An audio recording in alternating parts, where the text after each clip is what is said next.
Good morning, welcome to news analysis. నేను జ్యోత్స్న డిస్కషన్లోకి వెళ్లే కన్నా ముందు వివిధ పత్రికల్లో వచ్చిన వార్తా కథనాలను ఒకసారి చూద్దాం.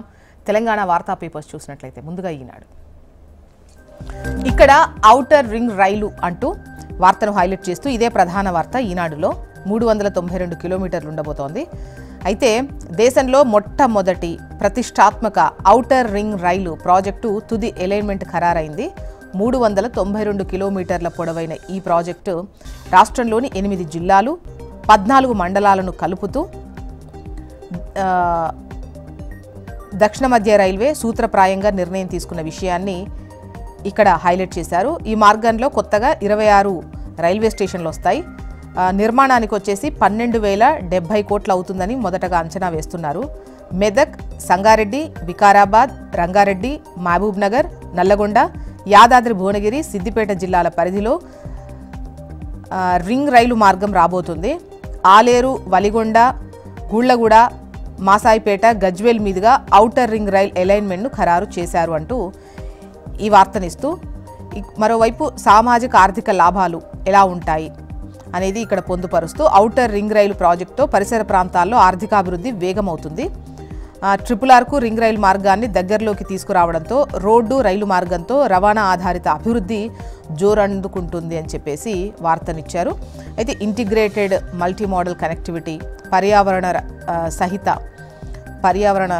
హిత ప్రజా రవాణా ఉంటుంది, శివారు ప్రాంతాల వారికి కూడా ఉపయుక్తంగా ఉంటుంది అంటూ ఈ వార్తను హైలైట్ చేస్తూ ఈ లైన్ ఏ విధంగా ఉంది అనేది కూడా ఇక్కడ పొందుపరుస్తూ వార్తను హైలైట్ చేసి ప్రధాన వార్తగా ఇచ్చారు. రైట్ సైడ్ చూసినట్లయితే మరో వార్త. నానాటికి భూముల ధరలు భారీగా పెరిగిపోతుండడంతో ఆక్రమణదారులు చెరువులు కుంటలపై పడ్డారు. నీటి వనరులను వారు వదలడం లేదు. గజాల చొప్పున కబ్జాలకు పాల్పడుతున్నారు. అన్ని వర్గాలకు చెందిన చెరువుల పరిరక్షణను ఎవరూ పట్టించుకోవడం లేదు. నీటిపారుదల, రెవెన్యూ, పురపాలక, గ్రామ పంచాయతీ శాఖలు దృష్టి సారించడమే లేదు. ఇప్పటికే హైదరాబాద్, వరంగల్ నగరాల్లో అనేక చెరువులు మాయమయ్యాయి. వాటి పేర్లు మాత్రమే మిగిలాయి. రాష్ట్ర వ్యాప్తంగా పరిరక్షణ చర్యలు చేపట్టకపోతే భవిష్యత్తులో పేర్లు మాత్రమే మిగిలే ప్రమాదం ఉందని పలువురు ఆందోళన వ్యక్తం చేస్తున్నారు అంటూ చెరువుకు చేటు అన్నటువంటి లైన్తో ఇస్తూ FTL హద్దుల నిర్ణయంతో జాప్యం, నీటిపారుదల శాఖలో ఇప్పటికీ పూర్తి కాని తీరు, జిల్లాలోనూ హైడ్రా తరహా వ్యవస్థ ఉండాలని డిమాండ్ అంటూ ఈ వార్తను హైలైట్ చేశారు. ఇక లెఫ్ట్లో కనుక చూసినట్లయితే ఇవాల్టి నుంచి పార్లమెంట్ సమావేశాలు మొదలవబోతున్నాయి కదా. సో నేటి నుంచి పార్లమెంట్ వర్షాకాల సమావేశాలు, సభా సమరమే అంటూ ఈ వార్తనిచ్చారు. మరోవైపు ఆపరేషన్ సింధూర్తో పాటు అనేక అంశాలపై ప్రశ్నలు సంధించడానికి విపక్షాలు మూకుమ్మడిగా సన్నద్ధమవుతున్న తరుణంలో పార్లమెంట్ వర్షాకాల సమావేశాలు ఇవాల్టి నుంచి ప్రారంభం కాబోతున్నాయి. నెక్స్ట్ ఆంధ్రజ్యోతి. ఇక్కడ పైన టాప్లో బోనమెత్తిన భాగ్యనగరం. నిన్న ఆషాఢమాస బోనాలు ఆల్మోస్ట్ చివరి అంకానికి అని చెప్పొచ్చు. సో బోనమెత్తిన భాగ్యనగరం అంటూ హైదరాబాద్లో వైభవంగా బోనాల వేడుకలు జరిగాయి. అమ్మవారికి పట్టు వస్త్రాలు సమర్పించారు మంత్రులు. 2783 ఆలయాల్లో బోనాలకు 20 కోట్లు ఖర్చయింది. దీనికి సంబంధించినటువంటి వార్తను పైన పేరు పక్కనే పైన టాప్లో హైలైట్ చేశారు. ఇక ఇవాళ భవిష్యవాణి కార్యక్రమం ఉంటుంది. ఇక అసెంబ్లీలో ఫోన్లో పేకాట ఆడిన మంత్రట. రైతు సమస్యలపై చర్చ జరగకుండా మహారాష్ట్ర వ్యవసాయ మంత్రి కోకాటే నిర్వాకం ఇది. వీడియో తీసి ఎక్స్లో పెట్టిన NCP ఎమ్మెల్యే ఆయన్ను మంత్రి పదవి నుంచి తొలగించాలని విపక్షాలు డిమాండ్ చేస్తున్నాయి. వధూవరులు, ఒకే యువతిని పెళ్లాడిన అన్నదమ్ములు. ప్రదీప్ నేగి ప్రభుత్వ ఉద్యోగి, విదేశాల్లో ఉద్యోగం చేస్తున్న తమ్ముడు కపిల్ నేగి. హట్టి తెగలో కుటుంబాలు కలిసికట్టుగా ఉండేందుకు ఈ సాంప్రదాయమట. హిమాచల్ ప్రదేశ్లో దశాబ్దాలుగా పాటిస్తున్నారట ఇటువంటి సాంప్రదాయాన్ని. ఇక ట్రాఫిక్ ఉల్లంఘనలకు రెట్టింపు జరిమానా. వాహనాల్లో పిల్లలతో వెళుతూ నిబంధనలు ఉల్లంఘిస్తే బాదుడే. కేంద్ర చట్టంలో కొత్త ప్రతిపాదనలు. మెరిట్, డిమెరిట్ పాయింట్లు ఇచ్చేటువంటి ఛాన్స్. పాయింట్ల ఆధారంగా వాహన బీమా ప్రీమియంలో హెచ్చుతగ్గులుంటాయట. ఇవి న్యూస్ రీల్స్లో చూడండి వార్తని. ఇక RRR పక్కనే రైలు అంటూ ఇప్పటి వరకు రింగ్ రోడ్డుకు 4-5 కిలోమీటర్ల దూరంలో రైల్వే మార్గం నిర్మాణానికి సర్వే. 2 పక్కపక్కనే నిర్మిస్తే మేలనే నిర్ణయానికి కేంద్ర రాష్ట్ర ప్రభుత్వాలు వచ్చాయి. భూసేకరణ ఇబ్బంది తప్పడంతో పాటు రవాణా ప్రయాణాలకు అనుకూలం, మళ్లీ కొత్తగా సర్వే, ఫ్యూచర్ సిటీ నుంచి అమరావతికి గ్రీన్ఫీల్డ్ ఎక్స్ప్రెస్ రోడ్డు, ఆ రోడ్డు పక్కనే హైస్పీడ్ రైలు, రోడ్డు రైలు మార్గాలకు కలిపే భూసేకరణ, ఢిల్లీలో కీలక చర్చ, కేంద్రం పచ్చజెండా. కడుపు కోతల్లో టాప్ అంటూ రాష్ట్రంలో 58% సిజేరియన్ ప్రసవాలు జరుగుతున్నాయట. దేశంలో తెలంగాణ ఫస్ట్ ప్లేస్లో ఉంది. ప్రైవేట్లో 73%, సర్కారీలో 48%. రాష్ట్రంలో ప్రతి గంటకు 27 సిజేరియన్లు. 25 జిల్లాల్లోని ప్రైవేటు ఆసుపత్రుల్లో 80 నుంచి 90% ఈ సిజేరియన్ కాన్పులేనట. 8 జిల్లాల్లోని సర్కారీ ఆసుపత్రుల్లో 70% ఇదే సిచ్యువేషన్. వైద్య శాఖ తాజా నివేదిక వెల్లడించింది. అందులో ఉన్న వివరాలు ఇవే. రాహుల్తో కలిసి ప్రధాని వద్దకు, బీసీ రిజర్వేషన్ల పెంపుకు సహకరించాలని మోదీని కోరనున్న సీఎం రేవంత్ రెడ్డి. మోదీ అపాయింట్మెంట్ కోసం యత్నం, బీసీ బిల్లుల అంశంపై పార్లమెంట్లో చర్చ కోసం పట్టుబట్టాలని నిర్ణయం, రిజర్వేషన్ల పెంపుపై ఇండియా కూటమి ఎంపీలకు పవర్ పాయింట్ ప్రజెంటేషన్. ఇందుకోసం 2-3 రోజులు ఢిల్లీలోనే ఉండనున్న ముఖ్యమంత్రి. కార్యాచరణపై భట్టి ఉత్తమ్లతో భేటీ, బీసీ బిల్లులతో పాటు రాష్ట్ర ఆర్థిక పరిస్థితి, వనరులపై సమీకరణాలపై చర్చ. నెక్స్ట్ నమస్తే తెలంగాణ. ఇక్కడ నమస్తే తెలంగాణలో పైన టాప్లో 2 ప్రముఖ వార్తలను చూడొచ్చు. ఒకటి, మోదీ మా ప్రశ్నలకు బదులివ్వు అన్నటువంటి లైన్తో పార్లమెంటు వర్షాకాల సమావేశాలు ఇవాల్టి నుంచి ప్రారంభం కానున్న విషయం మనకు తెలిసిందే కదా. సో పహల్గాం ఉగ్రదాడికి కారణమైన భద్రతా లోపాలు, ఆపరేషన్ సింధూర్, అమెరికా అధ్యక్షుడు డొనాల్డ్ ట్రంప్ మధ్యవర్తిత్వం, ఆయన చేసిన కాల్పుల విరమణ ప్రకటన, బీహార్ ఓటరు జాబితా సవరణ తదితర అంశాలకు సంబంధించి మోడీ సర్కార్ను నిలదీసేందుకు విపక్షాలు సిద్ధమయ్యాయి.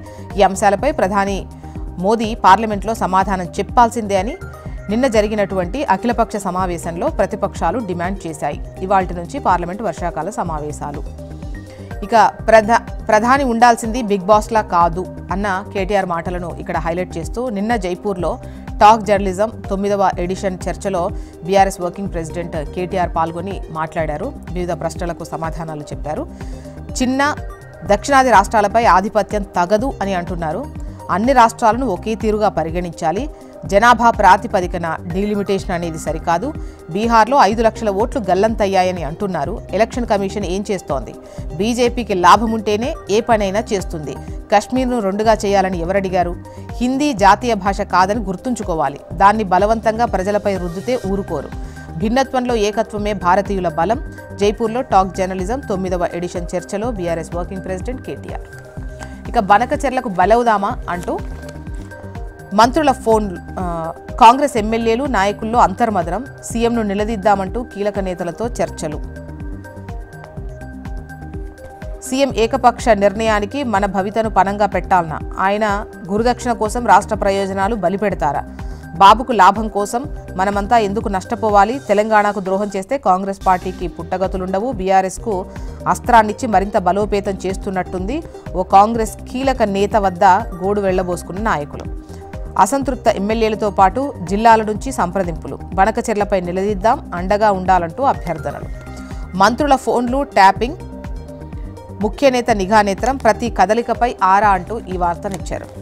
ఇక బీసీ బిల్లు తిరస్కరణ వెనక్కు పంపిన కేంద్రం, 50% సీలింగ్ను ఉటంకిస్తూ కొర్రి, సర్కార్ వివరణ ఇచ్చినా మళ్లీ వెనక్కే, వివరాలు వెల్లడించని రాష్ట్ర ప్రభుత్వం. ఏపీ వార్తా విశేషాల్లోకి వెళ్దాం.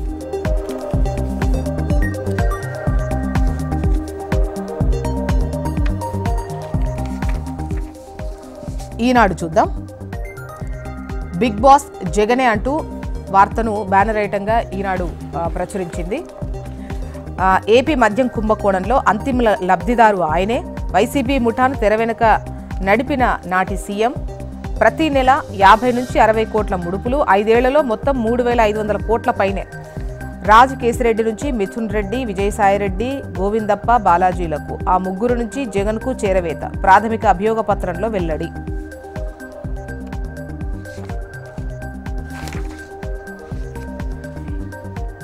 ఇక జీతం, ఉద్యోగ స్థాయి ఆధారంగా H1B వీసా అంటూ లెఫ్ట్ సైడ్లో మీరు చూడొచ్చు వార్తను. H1B వీసాల జారీ ప్రక్రియలో కీలక మార్పులకు శ్రీకారం చుట్టేందుకు ట్రంప్ కార్యవర్గం తాజాగా ప్రయత్నాలు మొదలుపెట్టింది. ఈ మేరకు డిపార్ట్మెంట్ ఆఫ్ హోలాండ్ సెక్యూరిటీ ఓ ప్రతిపాదనను శ్వేత సౌదన్లోని Information and Regulatory Affairs for review కార్యాలయానికి పంపింది.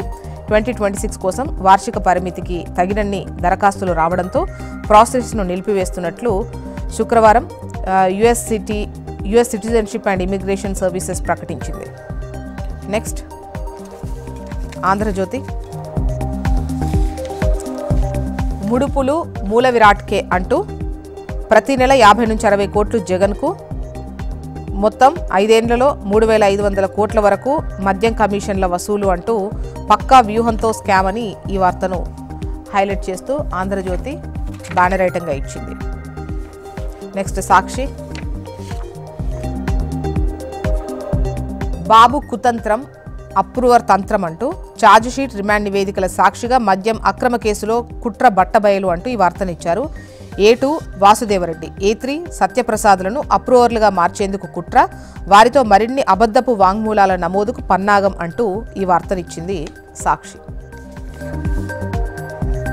ఇవాళ వర్షాకాల సమావేశాలు, పార్లమెంట్ వర్షాకాల సమావేశాలు ప్రారంభం కానున్నాయి కదా. సో ఆపరేషన్ సింధూర్పై చర్చకు విపక్షాలు పట్టుబట్టేటువంటి అవకాశం ఉంది. ఆ వార్తనే ఇక్కడ హైలైట్ చేస్తూ కథనాన్ని ఇచ్చారు. నేడు హైదరాబాద్కు ముద్రగడ, ఎయిర్ అంబులెన్స్లో తరలింపు, వైఎస్ జగన్ సూచనలతో కుటుంబ సభ్యులకు ధైర్యం చెప్పిన వైఎస్ఆర్సీపీ అధినేత. ముద్రగడ ఆరోగ్యం నిలకడగా ఉందన్న వైద్యులు.